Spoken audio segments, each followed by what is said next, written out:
Hello বন্ধুরা, আমি Mampi and welcome back to my channel Mampi Manna. আজ আমি বছরের প্রথম আম দিয়ে আমের টক বানাবো। আম খেতে তো সবাই ভালোবাসে, তাহলে ভিডিওটা সম্পূর্ণ দেখো। প্রথমে আমি কড়ার মধ্যে সর্ষের তেল দিয়ে নিলাম। এরপর আমি এর মধ্যে দুটো শুকনো লঙ্কা কেটে দিয়ে দিয়েছি, ভালো করে ভেজে নিচ্ছি। এরপর আমি এর মধ্যে দিয়ে দেব 5 ফোড়ন।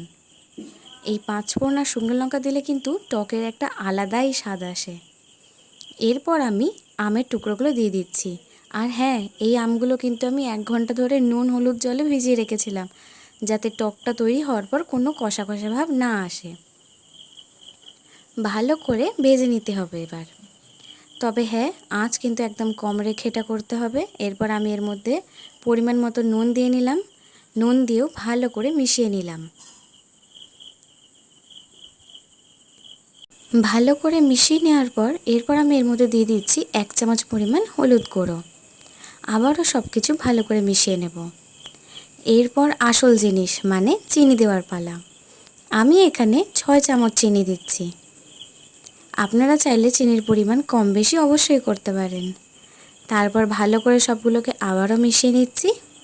মিশিয়ে নেওয়ার পর ওই ছোটো বাটির 1 বাটি পরিমাণ আমি জল দিয়ে নিচ্ছি। এরপর কিছুক্ষণ ঢাকা দিয়ে নাড়াচাড়া করলেই তৈরি আমের টক। ভিডিওটা ভালো লাগলে অবশ্যই like, comment, share and subscribe করতে ভুলবেন না। আমার চ্যানেলে নতুন হয়ে থাকলে আমার চ্যানেলটিকে সাপোর্ট করবেন, আমার পাশে থাকবেন। ধন্যবাদ। আর কমেন্ট করে অবশ্যই জানাবেন এই আমের টকটা কেমন লাগলো।